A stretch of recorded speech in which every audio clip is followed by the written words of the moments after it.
Bonjour à tous, bienvenue sur la chaîne. Bonjour Thibaut. Je vais commencer par te présenter. Tu es directeur scientifique à l'Institut d'études de sécurité et de défense, docteur en histoire. Tes sujets d'études sont l'histoire de la guerre, l'art militaire, les études opérationnelles et le wargaming.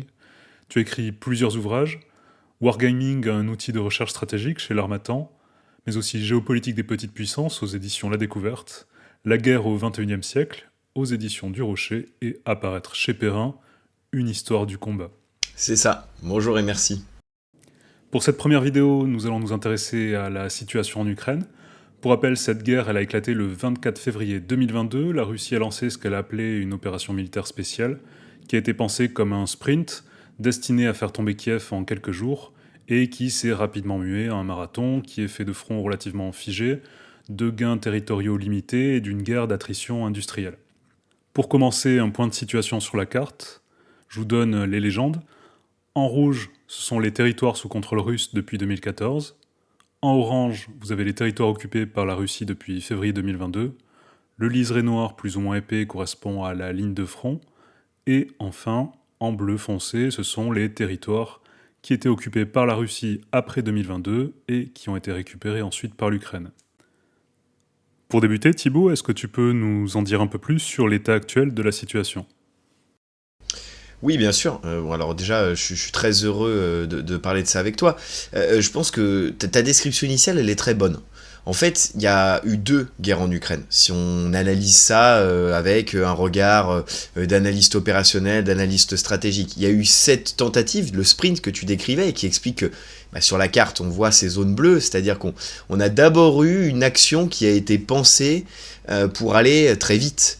Vraiment, à la limite, le terme opération militaire spéciale était plutôt bien adapté. C'est, voilà, on fait quelque chose de fort, de décisif, on change le gouvernement, et les modalités qui avaient été mises en œuvre n'étaient pas du tout celles de la guerre d'usure qu'on a eu ensuite depuis 3 ans et qui se continue. Et je pense que c'est important d'avoir ça en tête, parce que la carte et même les dynamiques actuelles, elles montrent vraiment cette séparation entre ce moment un peu initial et ensuite ce qu'on connaît fondamentalement et qui n'a pas bien évolué. Donc le point de situation actuel, il est assez proche finalement de ce qu'on aurait pu dire dès début 2023, c'est-à-dire un front relativement figé, concentré sur un arc de cercle sur l'est de l'Ukraine, donc qui va grosso modo de la zone. Alors Kharkiv, on parlait un peu de Soumy parce qu'il y a eu la contre-offensive et l'incursion ukrainienne au niveau de Koursk, mais fondamentalement, hormis ces échanges-là, on n'a pas grand-chose qui a évolué entre Kupiansk et Kherson. On a ces avancées, reculs réguliers, donc on avait eu la contre-offensive ukrainienne. Là maintenant, depuis cet échec de l'été 2023, on a plutôt une Russie à l'offensive, mais fondamentalement, on a un front, en tout cas sur sa partie terrestre, qui a très peu évolué, et donc qui se concentre sur des localités clés, parce qu'on voit bien, là on parle beaucoup ces derniers mois de Pokrovsk, on voit très bien sur la carte cette tentative de tenaille, d'encerclement que les Russes souhaitent réaliser. On parle aussi beaucoup de Sloviansk, de Kramatorsk en réalité, ou même de Kupiansk.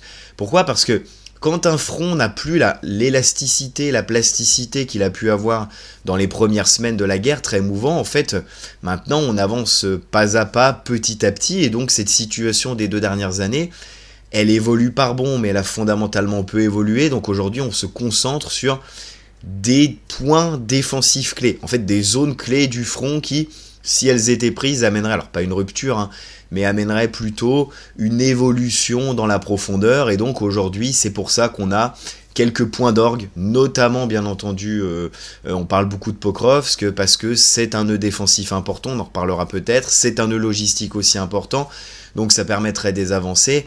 Mais la situation terrestre, elle n'a pas réellement évolué depuis 2 ans, c'est-à-dire qu'on a la volonté pour les Ukrainiens de conserver une majeure partie de leur territoire, et pourquoi pas d'essayer de le reprendre. Et chez les Russes, depuis l'échec de l'opération initiale, c'est vraiment sécuriser cet est, et notamment sécuriser l'ensemble du Donbass, qui ont été, depuis même 2014, des objectifs prioritaires de ces opérations en Ukraine.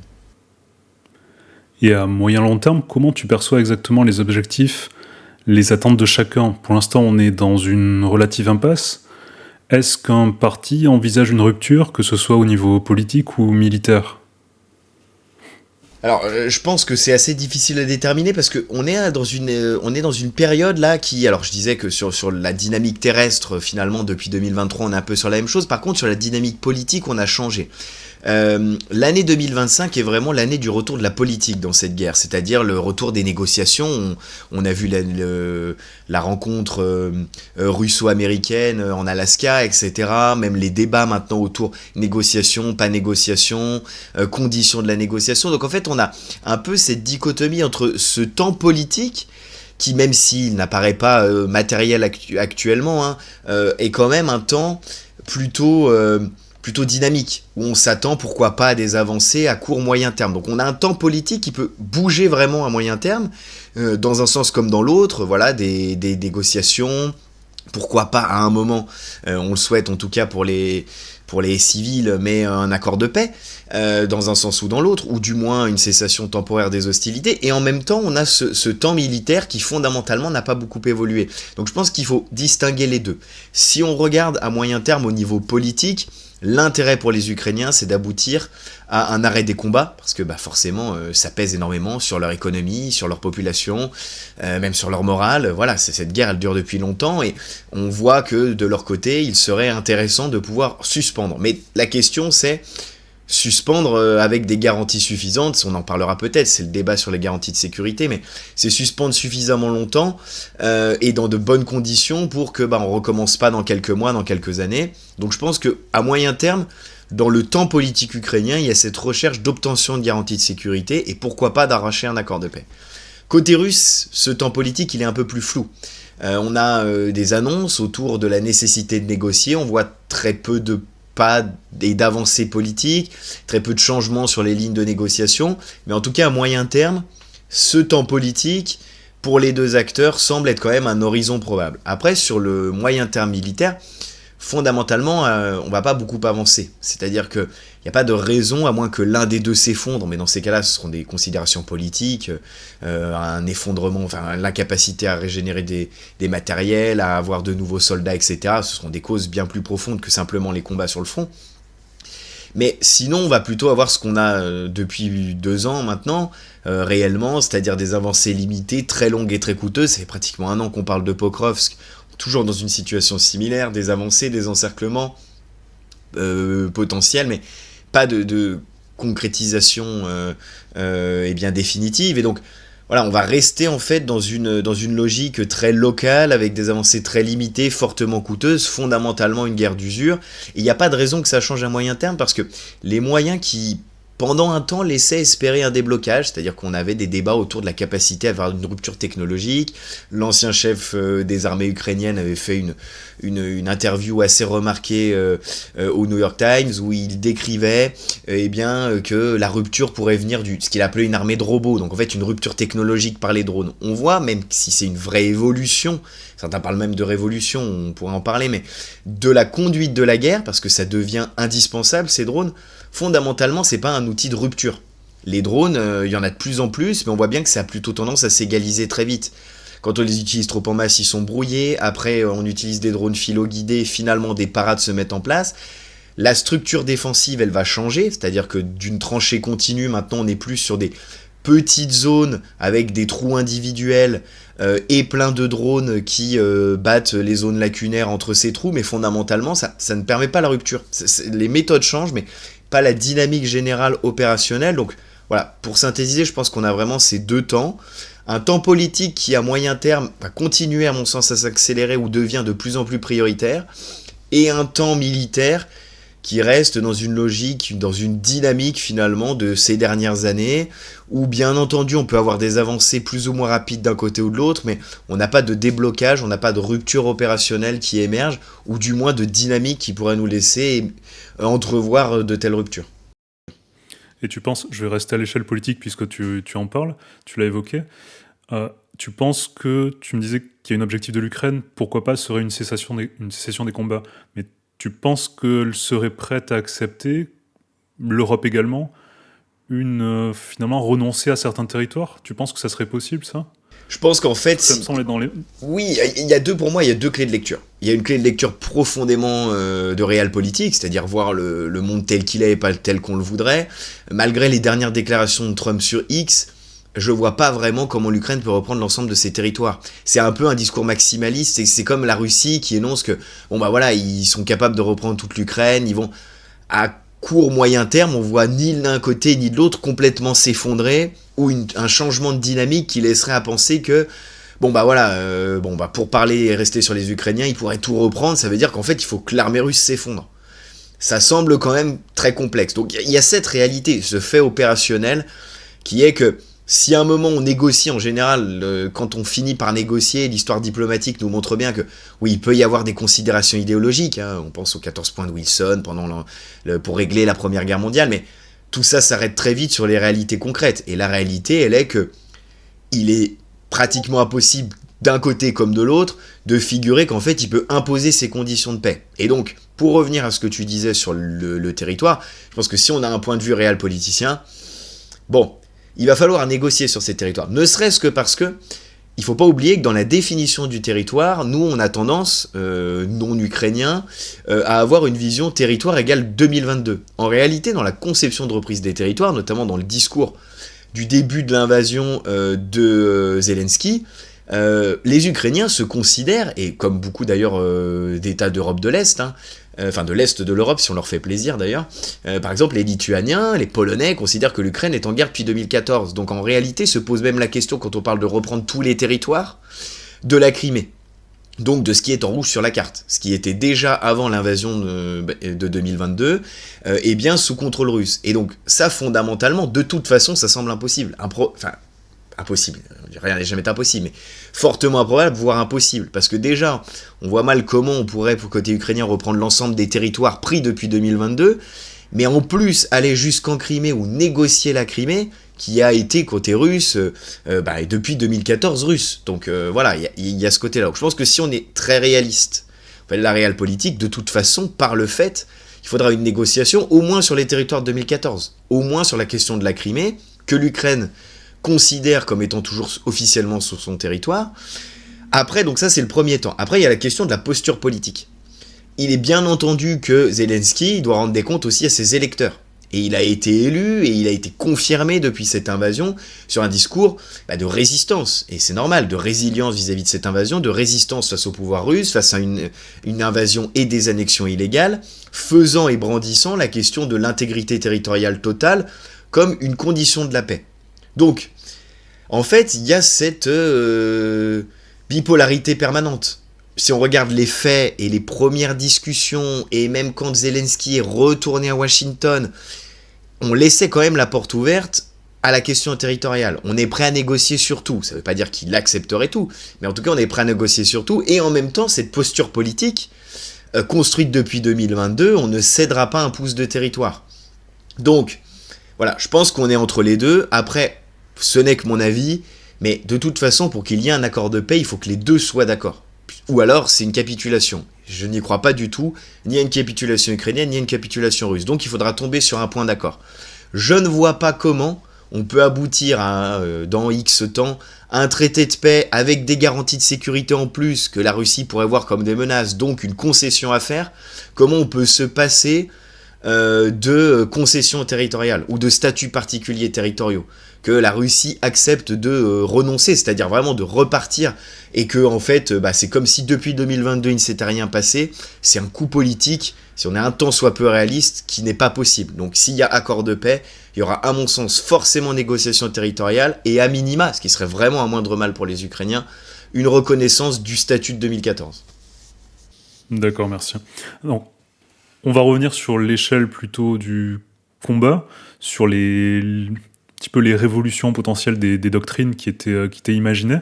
Je me demandais la dernière fois, je me posais la question sur comment dans les années 2000 on pouvait voir se projeter dans la guerre du futur un quart de siècle plus tard. Ce que je me disais, alors j'essayais de voir vraiment comment on pouvait se représenter ça. Je pense qu'on se représentait une guerre qui était très mécanisée au niveau des chars avec de la haute technologie, très peu de fantassins, mais des fantassins d'élite et il me semble qu'on se représentait des fantassins très lourdement armés et très lourdement, avec un matériel de combat très lourd dessus. Et éventuellement des drones. Je crois que dans les années 2000, on commençait à imaginer cette possibilité. Par contre, pas par essaim ou pas par saturation, mais des drones un petit peu unitaires qui se baladaient comme ça au-dessus de l'infanterie. On est en 2025 aujourd'hui. Comment tu perçois cet écart par rapport à ce qu'on pouvait se représenter, par rapport à ce qui a été aussi prévu dans les doctrines militaires, notamment occidentales, par rapport à ce qui se passe aujourd'hui ? Alors, ta description est assez bonne, je trouve. Il manque juste un petit point, c'est le volet supériorité aérienne, suprématie aérienne, qui est au cœur de la doctrine américaine, mais pas seulement. À partir de la fin des années 80, donc vraiment mise en œuvre, démonstration de puissance au monde avec Desert Storm, donc l'opération en Irak avec mandat onusien en 91. Et en fait, ce courant et cette représentation que tu décris, finalement, bon, tu parlais du wargaming, mais même je trouve que le jeu a toujours des fortes capacités à nous faire comprendre comment on pense à une période donnée ou comment on projette sur la guerre. Les Call of Duty du début des années 2000 sont assez représentatifs, notamment les Modern Warfare. C'est un fantassin d'élite qui opère un drone Reaper pour faire une frappe de précision, qui va avoir une supériorité technologique vis-à-vis d'un adversaire. Bon, bah, en l'occurrence, dans ce cas-là, c'est l'américain contre le russe qui, lui, va plus jouer sur la masse, moins technologique. Finalement, c'est une représentation assez fine de comment on pensait la guerre dans les années 2000.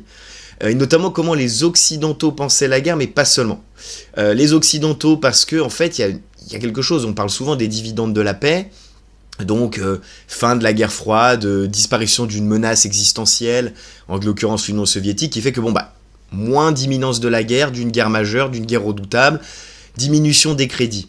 Il y a eu bien entendu ce phénomène-là. Je pense aussi qu'on oublie quelque chose de très important, c'est que depuis le début des années 2000, on va de crise économique en crise économique. Et notamment, dans l'effort des armées, dans la difficulté aujourd'hui des armées à remonter en puissance, c'est un peu le terme à la mode, il y a en fait la crise des subprimes à partir de 2007 qui fait très mal au gouvernement et en particulier aux gouvernements occidentaux.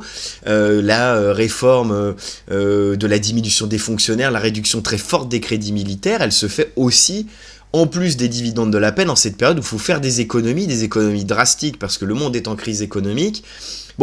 La menace étant moins forte, on tape dans les armées. Et donc je pense que, allant de crise économique en crise économique, pourquoi je te raconte ça ? Parce que je pense que ça a aussi forcé ou largement incliné à l'hyperspécialisation et l'hypertechnologie.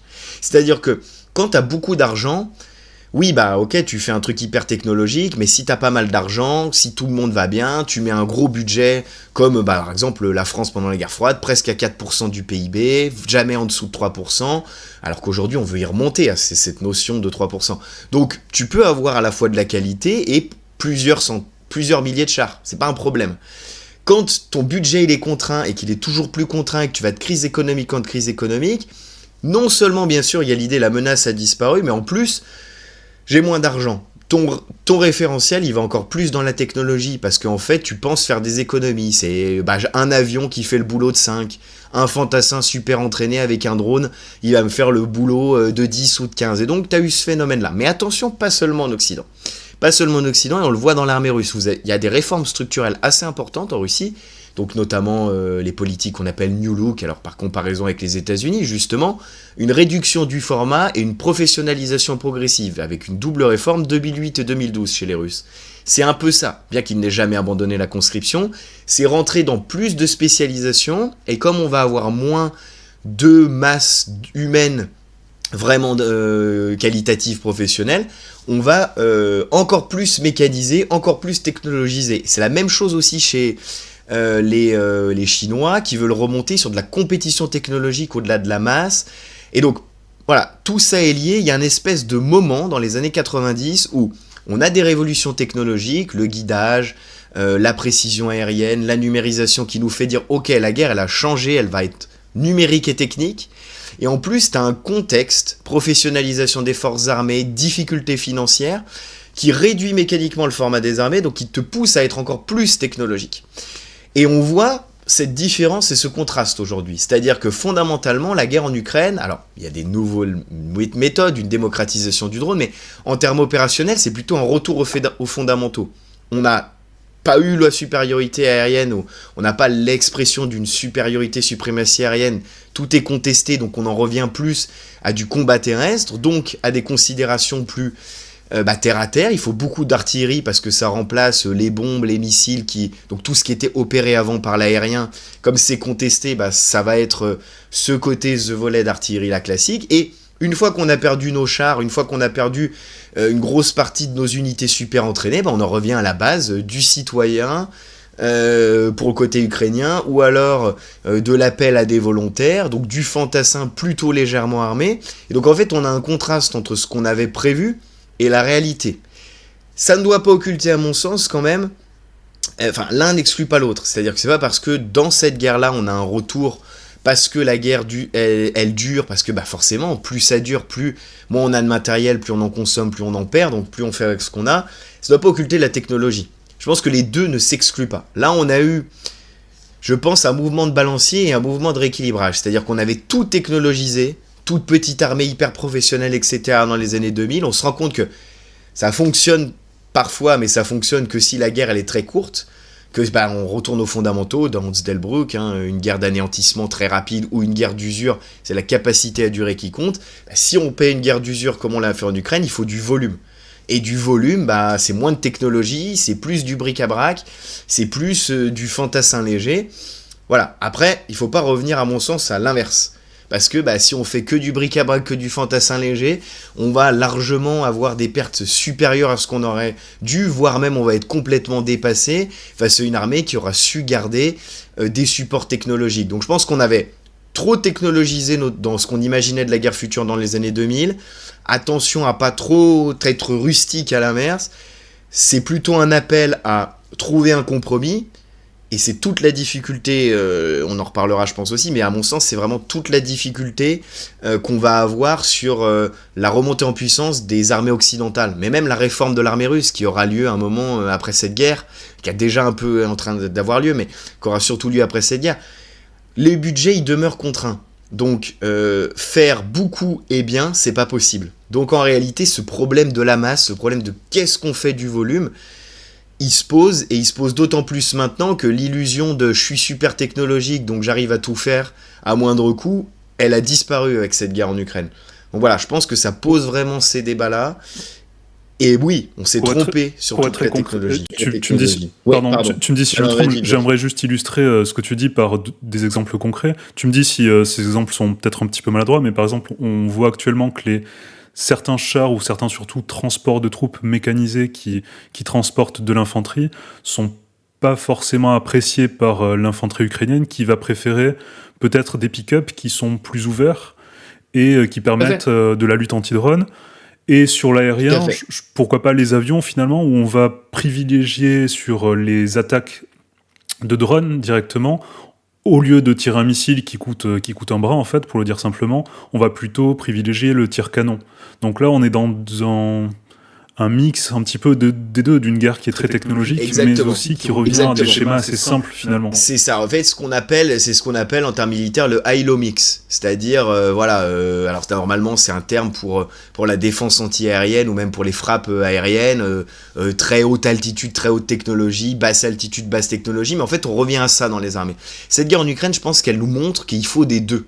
Il faut des deux parce qu'à un moment, comme tu le décrivais, un transport de troupes, peut-être que on a besoin de quelque chose de plus rapide. On voit aussi émerger des motos. Parce que un tout petit groupe qui a besoin d'aller très vite dans une zone dense, par exemple en forêt, etc., il a besoin de se déplacer une moto, un pick-up. D'un autre côté, si ce genre d'appareil doit tenir une ligne un peu fortifiée, il n'y a pas de blindage. Donc du coup, tu auras besoin peut-être de ton transport de troupes un peu... Mais ça va même sur les générations d'équipements. C'est-à-dire que on a voulu à un moment livrer plein de chars, haute technologie, les derniers léopards, etc.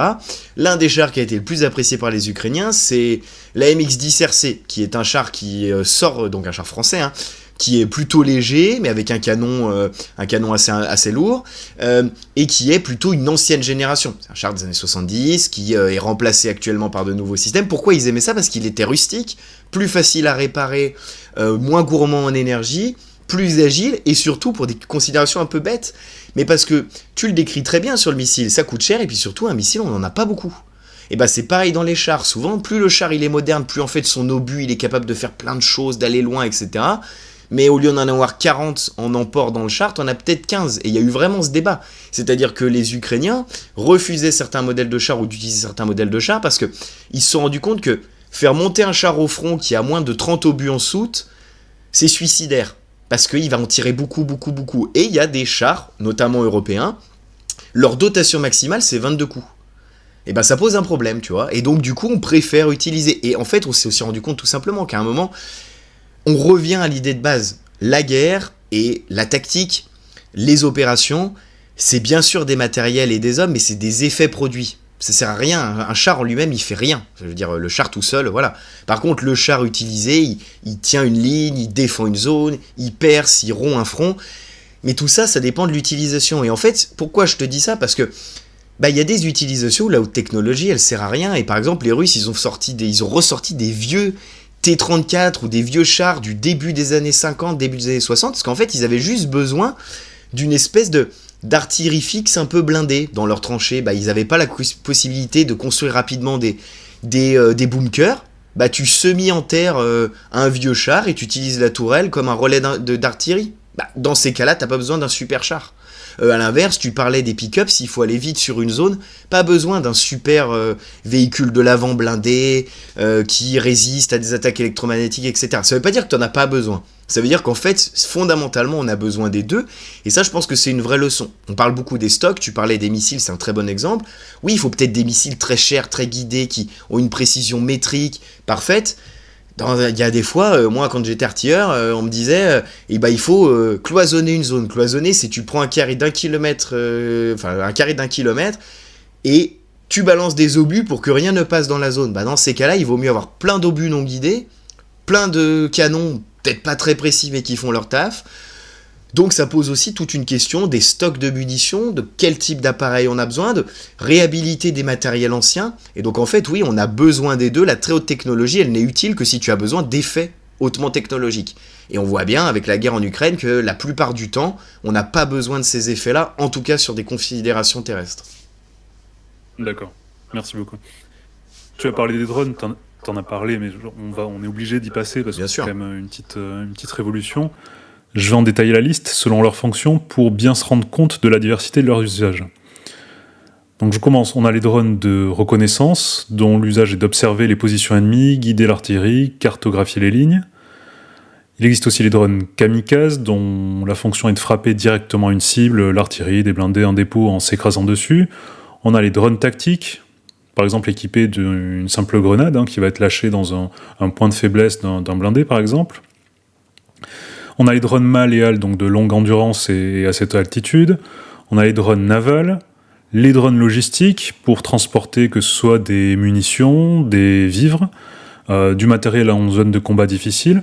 Je vais vous mettre ici une vidéo assez originale où on voit un drone ukrainien qui a été utilisé pour apporter un vélo électrique à un combattant pour qu'il puisse s'exfiltrer rapidement de la zone. On a des drones également anti-drones, donc le drone est piloté de manière manuelle et ensuite c'est l'IA qui va gérer en dernière partie le calcul pour impacter l'autre drone.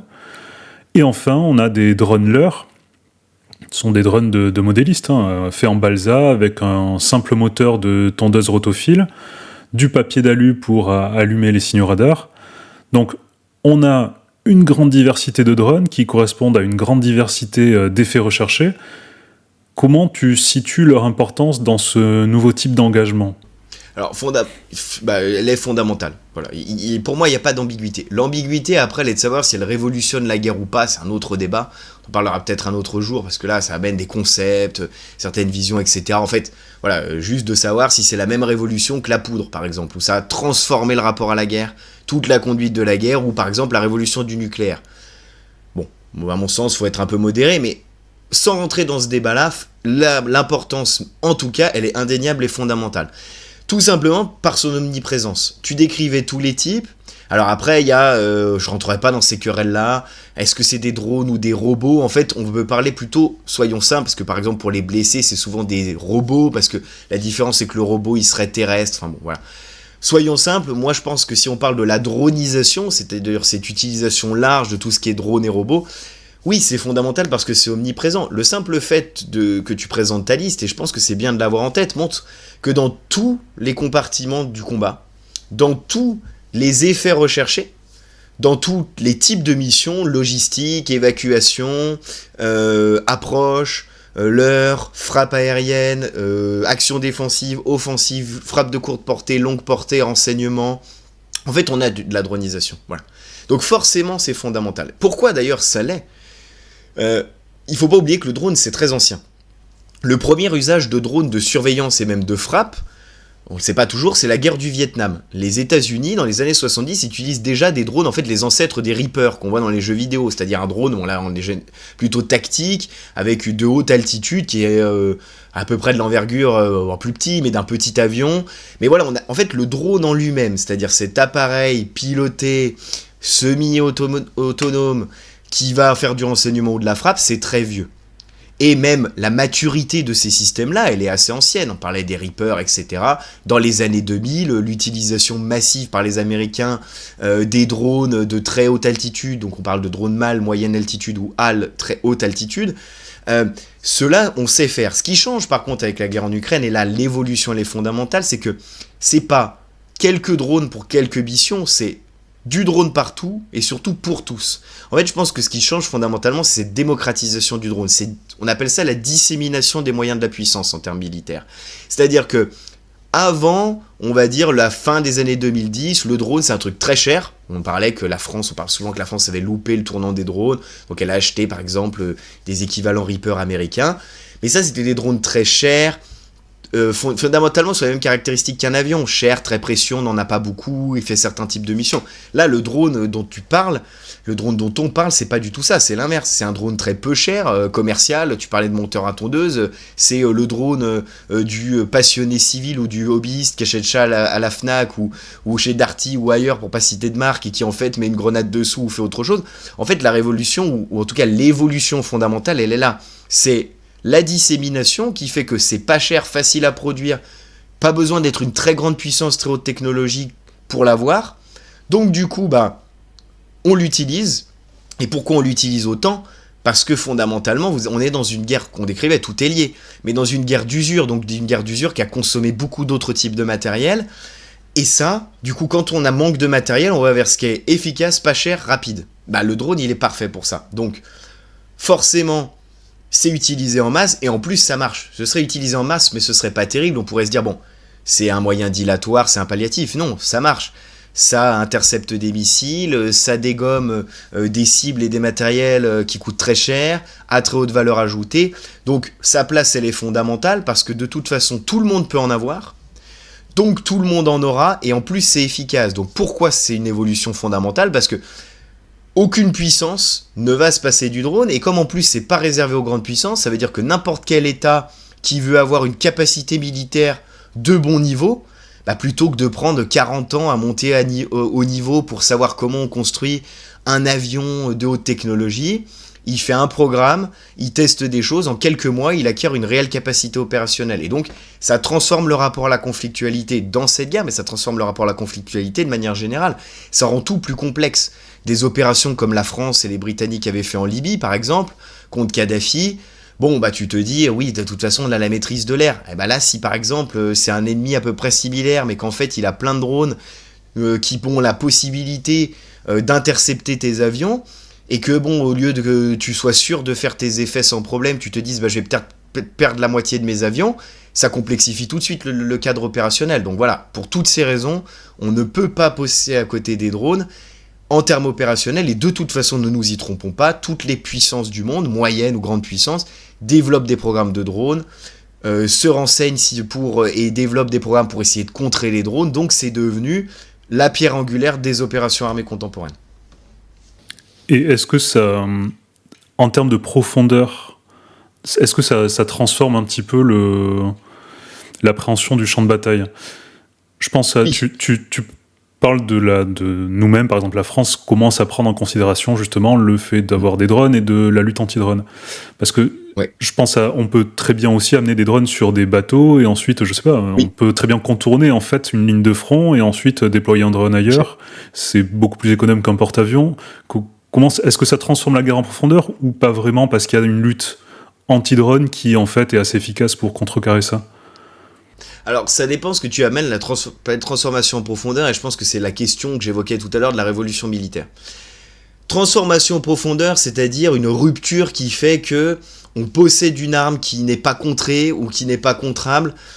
Ça, je n'y crois pas, ou en tout cas pour l'instant, ce n'est pas le cas. On le voit avec la guerre en Ukraine, les cycles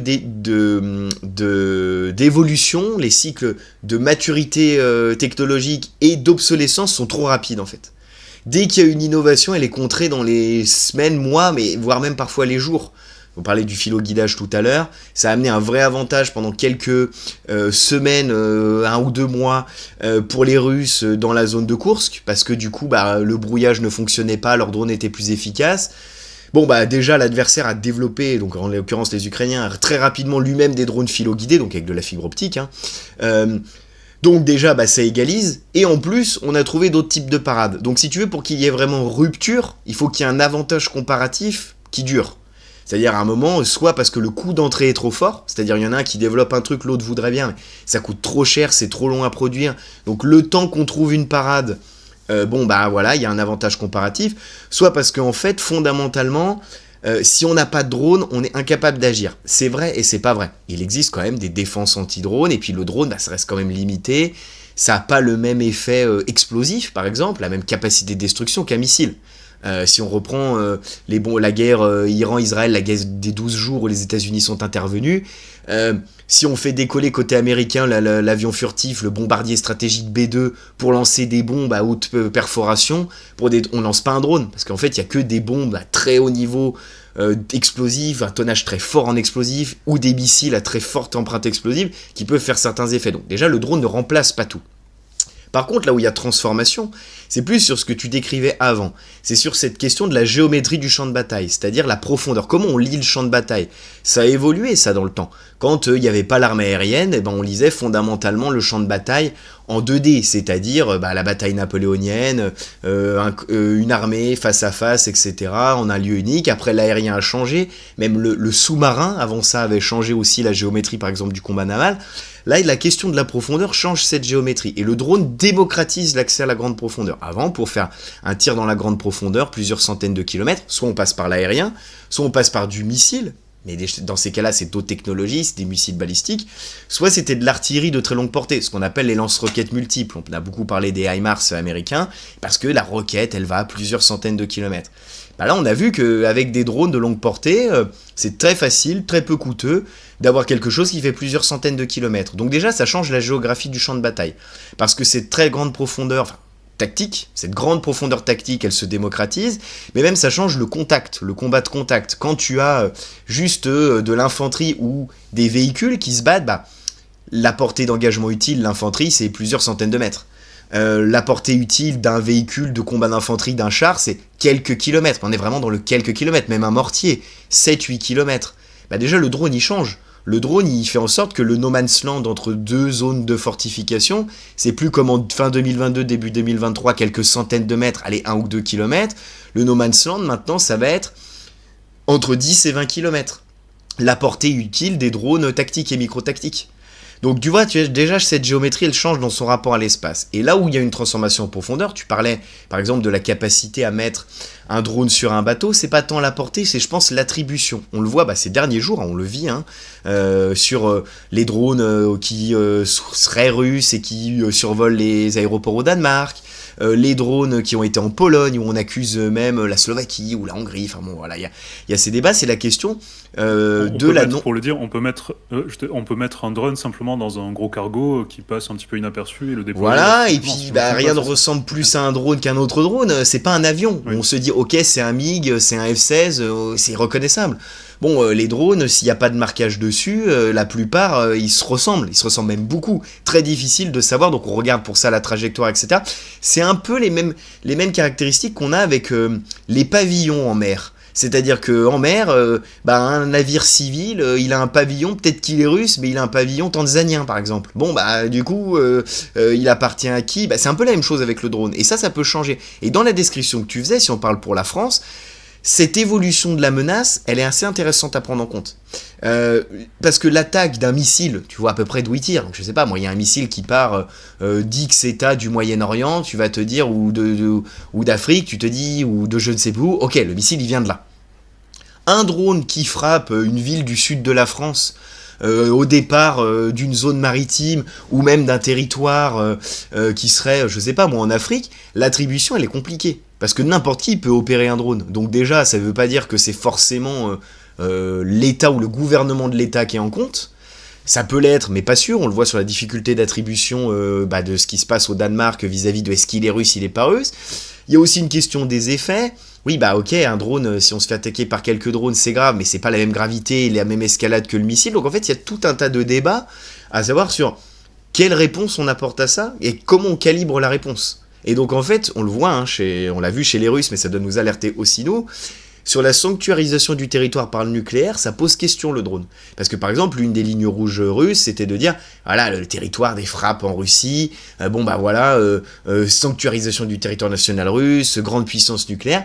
Il y a eu des frappes de drones ukrainiennes sur Moscou, les dégâts étaient limités, ça s'appelle pas une réponse nucléaire, parce que quelques drones, on se dit, ça va pas être l'apocalypse. Oui, mais d'un autre côté, ton territoire, il a quand même été frappé. Donc quand t'es une puissance qui soit veut sanctuariser son territoire au nucléaire, soit même est plutôt sur une posture défensive, plutôt les États de l'OTAN, et on voit la difficulté, donc il veut pas répondre tout de suite, aller à l'escalade, le drone, il pose un vrai débat.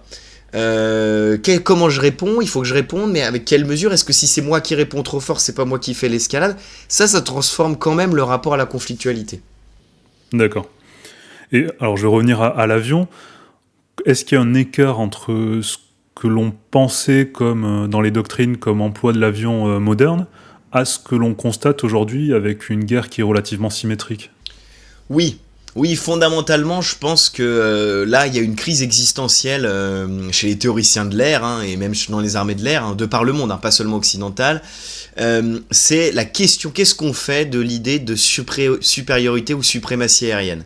Ça, je pense que c'est une vraie question qu'on doit se poser, parce que c'était un peu, si ce n'est un acquis, du moins un prérequis de la puissance dans les années 2000.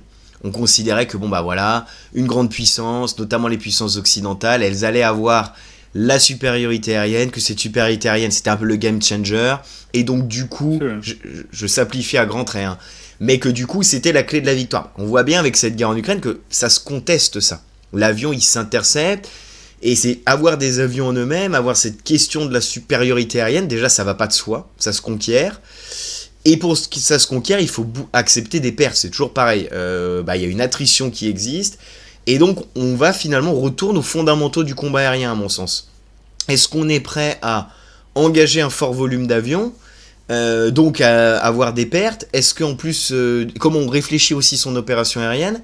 Est-ce qu'on fait comme on voulait faire dans les années 2000, l'opération initiale elle est décisive, on concentre nos moyens aériens, on bombarde les points clés, on gagne? Ou alors est-ce qu'on se dit, oui mais en Ukraine on voit que ça marche pas, si on a la même chose, est-ce qu'il vaut pas mieux garder des avions pour en avoir dans la durée? En fait, je pense que ça transforme un peu, ça retransforme le rapport à la supériorité aérienne, et donc ça réinterroge qu'est-ce qu'on veut faire, et surtout quel type de guerre on pense pouvoir faire.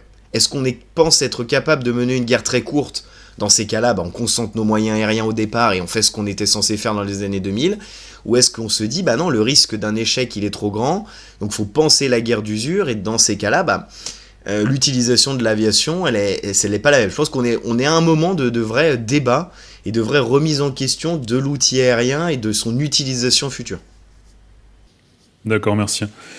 Alors, je vais passer maintenant sur la logistique, puisqu'une guerre, c'est aussi la gestion logistique. Où on en est ici dans cette capacité logistique de chacun, déjà à produire, éventuellement à détruire. On sait que les Russes ont aussi un soutien logistique de la part de la Corée du Nord, de la Chine au niveau des puces. Enfin, ça reste des achats, mais comment tu perçois ça? Alors, je pense que là, c'est un peu le mantra, mais de ma réponse aux questions, je pense qu'on revient aux fondamentaux. C'est-à-dire que cette guerre en Ukraine, elle nous réapprend deux choses. Déjà que la guerre contemporaine, elle est avant tout logistique. Je parle de la guerre majeure. Mais même, on pourrait parler de la logistique très importante dans les guerres de contre-insurrection, etc. Parce que voilà, c'est des guerres de projection. Mais la guerre contemporaine, elle est avant tout logistique parce que c'est une guerre de la durée. Et c'est surtout une guerre de beaucoup de moyens, avec des volumes très importants. Donc en fait, il faut pouvoir réparer équiper, régénérer des matériels, mais aussi régénérer des soldats, les évacuer, les nourrir, etc., etc. Donc en fait, on nous apprend que la guerre, c'est pas que le combat, et surtout la guerre contemporaine, c'est avant tout de la logistique pour pouvoir mener le combat. Parce que sans la logistique, on mène pas le combat. Pourquoi je te dis ça? Parce qu'en fait, ça amène une influence fondamentale sur la cinématique de cette guerre.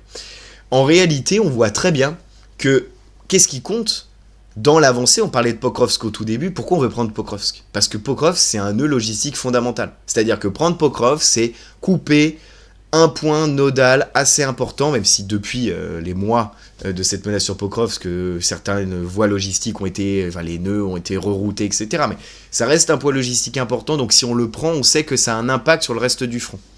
Et donc en fait, la logistique redevient aussi le cœur des enjeux. Il y a de plus en plus de frappes de drones ou de longue portée ukrainiennes qui touchent les raffineries, les dépôts pétroliers russes, parce qu'on sait que c'est aussi une manne financière, qui vont frapper des nœuds de chemin de fer, parce que c'est la concentration des troupes. Donc je pense que voilà, déjà, on réapprend que la logistique, c'est le nerf de la guerre, et en plus que c'est une cible prioritaire dans la guerre. Même une cible utile. On va encercler une ville en la coupant de ses zones logistiques, parce qu'on se dit, ok, la ville, très dure à prendre, très coûteux. Par contre, si on coupe les assaillants de leur ligne logistique, ils vont soit devoir se rendre à un moment, soit sinon ils vont évacuer avant de se faire encercler. Donc voilà, il y a toute cette logique. Et après, sur la capacité productive, je pense que ça nous réapprend deux choses. Ça nous réapprend, que pour faire la guerre dans la durée, il faut une forte capacité industrielle, donc il faut savoir réindustrialiser, il faut avoir la sécurité des matières premières, et donc on voit que l'Ukraine, avec des aides occidentales, mais aussi parce qu'elle avait encore un bassin industriel assez performant, commence à produire et peut produire en masse du drone, de la fibre optique, etc. Qu'à l'inverse, les Russes, parce qu'ils avaient une forte capacité productive d'armement, et ça l'est toujours, mais c'était avant cette guerre, une forte voie d'exportation l'armement, donc elle avait une bonne capacité industrielle, à cette possibilité de le faire en interne, mais ça nous ramène un autre des fondamentaux qu'on avait peut-être oublié, le poids de l'assistance militaire internationale. Et tu parlais de l'aide iranienne, coréenne, chinoise, détournée, mais pareil, l'aide occidentale à l'Ukraine. En fait, on réapprend que, oui, dans les guerres majeures, souvent on la fait pas tout seul. Souvent, on a une base arrière où on a une aide. Et en fait, il suffit de regarder les deux guerres mondiales. Ce qui permet aux Alliés de tenir avant l'entrée en guerre des États-Unis, c'est les États-Unis. Assistance militaire internationale à tout bout de champ, on équipe, on finance, etc. Et ensuite, c'est la même chose. Enfin, je veux dire, l'Union soviétique l'oublie un petit peu dans ses discours officiels, mais à la fin de la Seconde Guerre mondiale, 80% des camions logistiques soviétiques, ils sont américains en 1945. 30% des blindés, presque 40% de l'aviation de combat. En fait, c'est une arme. Et pendant la guerre froide, c'est tout ça. Les soviétiques et chinois qui aident les Viet Cong, les Américains qui vont aider les talibans pour contrer les soviétiques en Afghanistan. En fait, on réapprend juste que, aider matériellement, du renseignement, de la planif, financièrement, ça fait durer. Et les belligérants eux-mêmes se rappellent que il faut être aidé pour durer, parce que la guerre d'usure, c'est la capacité à durer. Donc ça devient aussi un centre de gravité. C'est pour ça que l'Ukraine est autant à tenir l'alliance américaine, mais à vouloir tenir l'alliance aussi occidentale, mobiliser toujours en continu la communauté occidentale, parce qu'ils savent très bien que si ça s'arrête, ça va être compliqué. Et pour les Russes, au début, ils pouvaient avoir les stocks soviétiques, ils avaient leur propre capacité, et plus ça va, plus on manque d'hommes, plus on manque de matériel, on manque de capacité, on parlait des drones au départ, les Russes sont assez déficitaires en drones, donc c'est pour ça qu'ils utilisent autant de systèmes iraniens, donc bien entendu les Shahed, mais pas seulement, et des opérateurs drones, parce qu'il faut remonter, et dans ces cas-là, l'allié est un game changer. Donc je pense que voilà, on a un retour aux fondamentaux logistiques, c'est le nerf de la guerre, c'est même une cible prioritaire de l'engagement tactique, et en même temps, ça nécessite de réinvestir une capacité industrielle et de réinvestir dans des alliances. Tu penses qu'il y a un équilibre ici qui est fait, où il y a un des deux belligérants qui possède une plus grande production, enfin, une plus grande capacité logistique. On aurait pu penser que les Ukrainiens, avec une aide de tout le monde occidental, auraient été en supériorité logistique. Finalement, ça a l'air d'être relativement équilibré, non ? Oui, c'est relativement équilibré, en fait, ça dépend de quoi on parle. Si on parle du ratio en termes d'équipement, fondamentalement, on a une capacité russe qui est supérieure. Parce ils avaient une armée plus nombreuse au départ, et surtout des stocks soviétiques et même une capacité productive plus importante que les Ukrainiens, ce qui fait que malgré les aides occidentales, le delta n'a pas été complètement bouché, et en plus, ça a continué à se creuser un petit peu. Sachant que, pourquoi le delta n'a pas non plus complètement été bouché? Parce que les stocks occidentaux, hormis américains, étaient assez faibles. Fondamentalement, quand tu décortiques par État, on donne quelques avions, mais vraiment, on compte sur les doigts de la main, par exemple en France, quelques dizaines de blindés. Mais voilà, au final, oui, ça a été un effort important, notamment sur les tubes d'artillerie, mais on donne 300 à 400 tubes d'artillerie en Europe. Quand il y a un delta de base déjà de 1000 à 1500 tubes en faveur des Russes, tu vois, on comble ce delta, mais on le comble pas forcément. Donc en fait, plutôt que de considérer un équilibre quantitatif, je pense que c'est plutôt un équilibre interne. Les Ukrainiens, depuis le début de cette guerre, et le savaient avant, dans leur doctrine qu'on peut consulter, depuis 2018, ils se préparaient à cette guerre en situation asymétrique pour leur part. C'est-à-dire que, voilà, il y avait une puissance bien plus forte. Donc, ils ont l'habitude d'être en rapport de force déficitaire. Mais ils sont à l'équilibre dans leur rapport de force déficitaire. D'ailleurs, le chef d'état-major de l'armée ukrainienne, Syrski, il y a quelques jours a fait une interview et il dit « Bon, c'est difficile à Pokrovsk, on est dans un rapport souvent de 3 pour 1 en termes de capacité, mais ça, on arrive à le contenir, on est à l'équilibre. » Donc en fait, je pense qu'il faut plutôt voir dans l'équilibre interne. C'est là que ça va se jouer. Il y a un rapport qui est déficitaire pour les Ukrainiens, mais qui se comble par soit de la plus haute technologie, soit le fait d'être en défensive, donc d'avoir moins besoin de capacité ou de mieux absorber les pertes, etc. etc. Et cet équilibre interne, il est de plus en plus assumé, il est de plus en plus, on va dire, stable, dans le sens où il y a eu un phénomène qui ne cesse de se développer, c'est qu'on a une production interne à l'Ukraine d'armements et de systèmes qui ne cesse d'évoluer. Là où il y avait une vraie dépendance aux Occidentaux sur des secteurs comme par exemple l'artillerie canon de longue portée, donc on pense aux César français, ou aux HIMARS, etc., ou même aux drones, sur une partie des drones, une vraie dépendance 2022-2023, aujourd'hui, ils ont une grosse production. 90% des drones qu'ils utilisent, c'est des drones de chez eux. Ils produisent leur propre fibre optique. Il y a même des grosses entreprises occidentales, comme Rheinmetall, qui se sont implantées et continuent à s'implanter en Ukraine, en créant des usines, etc. Donc, fondamentalement, ils se développent. Ça ne veut pas dire qu'ils arrivent à boucher le delta, pas du tout même, mais en fait, ils arrivent à maintenir cet équilibre et de moins en moins dépendre, en tout cas pour la production de matériel, des Occidentaux. Pour les Russes, il y a le même phénomène, c'est-à-dire que bien qu'ils soient plutôt dans un équilibre favorable vis-à-vis des Ukrainiens en non, ils sont plus souvent à l'offensive, ils ont plus de pertes, et c'est normal, vu le type de guerre, vu leur tactique utilisée, mais aussi vu ce passage sur l'offensive depuis des mois et des mois. Mais il y a un autre problème chez eux qui n'est pas tant industriel, qui est plutôt en termes d'hommes. Parce que même si nous, on considère que la Russie est en guerre, officiellement, la Russie est toujours dans une opération militaire spéciale et donc n'a pas le statut en guerre. C'est-à-dire que vis-à-vis de sa population, Vladimir Poutine ne mobilise pas officiellement les conscrits, ne peut pas mobiliser l'ensemble de l'armée russe. Donc du coup, a un problème et a eu des grosses pénuries depuis 2022 de recrutement. Donc on parlait, à l'époque, il y avait Prigojine et Wagner, il y avait l'utilisation beaucoup de prisonniers en échange de peines commuées, et du coup l'externalité par exemple sur les soldats nord-coréens, même si leur efficacité tactique fait débat, elle est utile. Et puis il y a des capacités aussi industrielles, qu'on n'a plus forcément les volumes pour produire. Les Nord-Coréens, produire de l'obus, ils en produisent en masse et des stocks depuis des décennies. Donc oui, à un moment, on a eu besoin d'obus, même si la qualité pouvait être douteuse, côté russe, d'obus nord-coréens. Donc en fait, les deux réapprennent ça et l'équilibre, il est plutôt en interne. Quels sont mes déficits, quels sont mes points à combler, plutôt que dans un ratio qui, fondamentalement, est un peu à l'avantage de la Russie, l'a été depuis le début, a pu être significatif à certains moments, mais aujourd'hui, en fait, c'est un équilibre dans le déséquilibre. C'est pas ça qui donne aux Russes la capacité d'écraser les Ukrainiens. On va passer sur le volet information, compétition narrative. Ce qui est assez, peut-être pas étonnant, mais ce qui est assez marquant dans cette guerre, c'est, pour moi en tout cas, c'est la quantité de sources ouvertes dont on dispose. On a presque l'impression, alors c'est sûrement une impression, mais d'avoir une guerre très transparente. Comment tu perçois cette chose-là ?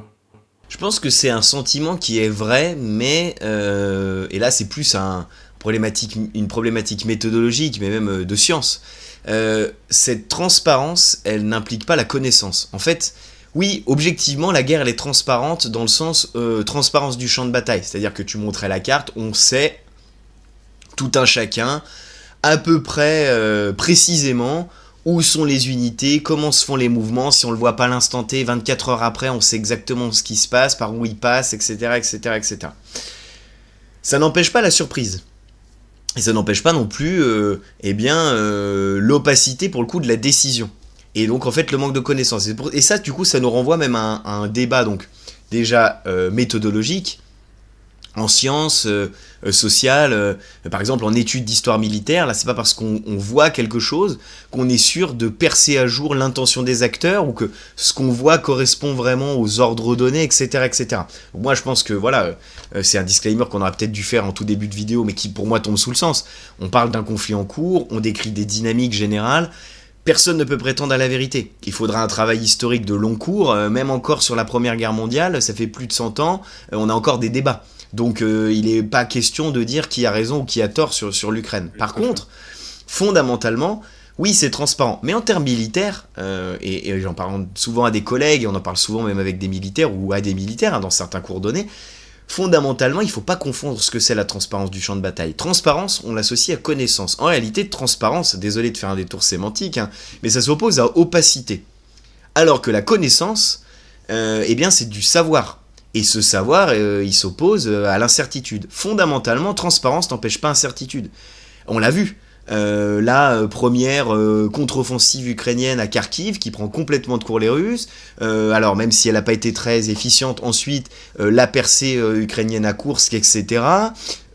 Ça n'empêche pas cette incertitude. Et en fait, moi je pense que il faut avoir une analogie qu'on fait souvent, mais qui là pour le coup est très utile à mon sens, c'est le jeu d'échecs. Le jeu d'échecs, il est transparent. 64 cases, des pions de différentes valeurs dont on connaît exactement le mouvement. Est-ce que ça veut dire qu'on sait exactement quel coup l'adversaire va jouer? Est-ce qu'on est dans sa tête? Non. Et bien là, c'est pareil. Oui, cette guerre, elle est transparente à l'observation, mais à mon sens, elle n'est pas transparente au niveau de la connaissance des intentions, et cette transparence, elle nous permet de voir des dynamiques, d'en parler aujourd'hui, de pouvoir tirer un bilan, ou même de pouvoir étudier, analyser et commenter ce qu'on voit, mais elle ne nous permet pas d'avoir une connaissance ou d'exprimer une vérité pure et dure, à mon sens. D'accord, merci pour cette précision. Donc tu l'as dit, on n'est pas là pour produire des vérités, encore moins si on fait des projections, mais on va s'y essayer quand même, et c'est pas pour ça que ça va se réaliser, on n'est pas Nostradamus. Mais si tu devais imaginer quelle sera la situation dans 6 mois, 12 mois, voire peut-être quelques années, comment tu verrais la chose? Est-ce que finalement on va finir par un point de cristallisation en Europe sur quelques territoires où il y aura des tensions récurrentes pendant plusieurs années? Enfin, comment tu vois la chose? Alors, déjà, tu as raison, on n'a pas la vocation à prédire, mais faisant beaucoup de wargaming professionnel, on peut au moins faire de la prospective, c'est-à-dire tirer des dynamiques. Voilà, ça ne veut pas dire que ça va se réaliser, la surprise est toujours possible, c'est la vie humaine, l'incertitude, le retournement de situation. Dans ces cas-là, on n'est pas comptable de quelque chose qu'on ne pouvait pas prévoir. Si on tire des dynamiques, je pense que dans ce que tu décris, 6 mois, 1 an, plusieurs années, il y a 2 temporalités qui s'affrontent. On en a parlé tout à l'heure, il y a la temporalité diplomatique, qui peut produire un résultat à tout moment. Fondamentalement, à tout moment, on n'est pas dans la tête des dirigeants, ils peuvent se mettre d'accord, à 3 mois, à 6 mois, à 5 ans, jamais. Ça, on ne peut pas le savoir. Mais si on se garde de cette temporalité, c'est imprévisible, du moment diplomatique, je pense que les dynamiques militaires, et donc la dynamique de ce que tu disais sur l'accord diplomatique, fondamentalement, elles ne changeront pas, à mon sens, à 6 mois ou à 1 an. La dynamique du front, surtout à 6 mois et encore à 1 an, la rupture, vraiment, elle est peu probable. Ce serait une surprise, un effondrement de l'un ou de l'autre, la capacité à vraiment prendre une zone et en fait avoir un effet d'entraînement, pas juste prendre une ville, mais vraiment ouvrir un front, menacer de capitulation l'autre, le forcer à la négociation. Ça, je pense qu'on n'en est pas là. La guerre d'usure, elle est trop ancrée, elle est trop forte, on voit la consommation de moyens. Donc je pense qu'à 6 mois, 1 an, on va trouver les mêmes dynamiques sur le front. Ce ne sera pas forcément les mêmes endroits. Ça ne veut pas dire que Pokrovsk va pas tomber, etc. On peut avoir des avancées localisées. Mais en fait, elles seront contenues dans des considérations tactiques, un peu opérationnelles, mais pas plus. Et donc ça, je pense que c'est vraiment le point dont on pourra rediscuter, et faisons un bilan à 6 mois, 1 an, mais voilà, je pense qu'il n'y a pas de raison que ça change. Par contre, à mon sens, plus cet état de fait va durer, plus on va attendre ce moment de cristallisation. Et moi, je pense, en tout cas, c'est la dynamique que je vois, que la cristallisation diplomatique, elle sera pas forcément russe, mais côté européen, elle se fera dans l'année 2026. Pour une raison, déjà, parce qu'il va y avoir ensuite des échéances électorales, et la multiplication d'échéances électorales en Europe qui peuvent amener des coups de butoir directs sur, en fonction du camp qui est plus ou moins pro-européen, en disant on arrête net l'aide, etc., etc. Et je pense qu'en fait, il y a aussi une lassitude, c'est-à-dire qu'il y a un moment où oui, on aide, mais ça n'avance pas, il y a l'hésitation de l'allié américain, on ne sait pas trop comment faire. Les Européens vont vouloir un peu forcer la décision diplomatique, dans le sens, il faut trouver des garanties de sécurité, il faut aboutir à quelque chose. Donc je pense que ce qui peut se passer de plus probable, c'est vraiment un changement ou un tournant diplomatique, en allant dans soit les Européens arrêtent une décision précise de garantie de sécurité, veulent les mettre en œuvre, essayer de forcer un peu la main à la Russie et aux États-Unis, ou alors on a ce tournant où progressivement, un par un, les Européens se désintéressent, commencent à lâcher un peu les Ukrainiens. Je pense que l'enjeu, il est plutôt là, parce que la dynamique opérationnelle à 6 mois, 1 an, je la vois pas trop changer. Après, si on va dans les scénarios, et là, c'est même pas une question de possibilité ou pas. Là, c'est vraiment quels sont les scénarios possibles de cette guerre. Il y en a 3, fondamentalement. 2 n'arrangent pas l'Ukraine. 1, ça continue comme ça pendant des années. Ça n'arrange pas l'Ukraine parce que ça va épuiser son économie, que l'assistance militaire internationale de l'Occident, parce qu'on a déjà donné, etc. Quand on a donné, on donne moins, et puis on se lasse. Elle sera tout le temps décroissante, donc ce serait la pire des situations, parce que finalement, c'est mourir à petit feu. La deuxième situation qui ne les arrange pas du tout, c'est un cessez-le-feu ou un accord de paix avec des garanties de sécurité faibles, parce que c'est le meilleur moyen pour laisser, de dire, on vous a aidé, vous avez des garanties de sécurité, mais elles sont pas assez fortes. Dans ces cas-là, les Européens vont se désintéresser et ça va pousser les Russes à réessayer le coup dans quelques années, et pourquoi pas le réussir, cette fois d'un coup.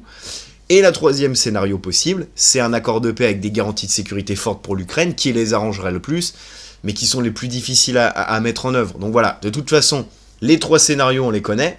Après, l'échéance, je pense qu'elle sera diplomatique avant d'être militaire, parce qu'il n'y a pas de raison que le front change. Et donc, moi, mon postulat, c'est que dans l'année 2026, on va avoir un mouvement de balancier d'un côté ou de l'autre, soit vraiment on prend des mesures côté européen, et occidentaux d'une manière générale, pour l'Ukraine, soit en fait, on comprend qu'on n'arrive pas à se mettre d'accord, et en fait, on acte quelque chose. Ne pas acter quelque chose en 2026, pour moi, après 4 ans de guerre, c'est acté qu'en fait, on n'arrivera pas à se mettre d'accord, et donc l'aide à l'Ukraine, elle va faire que décroître. Voilà un peu si je devais me positionner.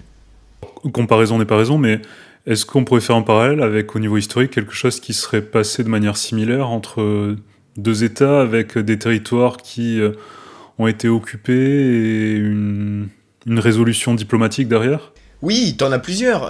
Après, le souci, c'est que souvent, c'est des considérations qui font par une lassitude des armes. Par exemple, la guerre de Corée, il y a un armistice, parce que on était parti du 38e parallèle, après 3 ans de guerre, on retourne au 38e parallèle, ça fait presque 3 ans qu'on fait de la guerre de tranchées, donc on a un arrêt diplomatique. Ou alors, on a l'un des 2 camps qui politiquement peut plus tenir, Première Guerre mondiale, on demande un armistice, etc., etc. Voilà, je pense qu'il y a tout ça.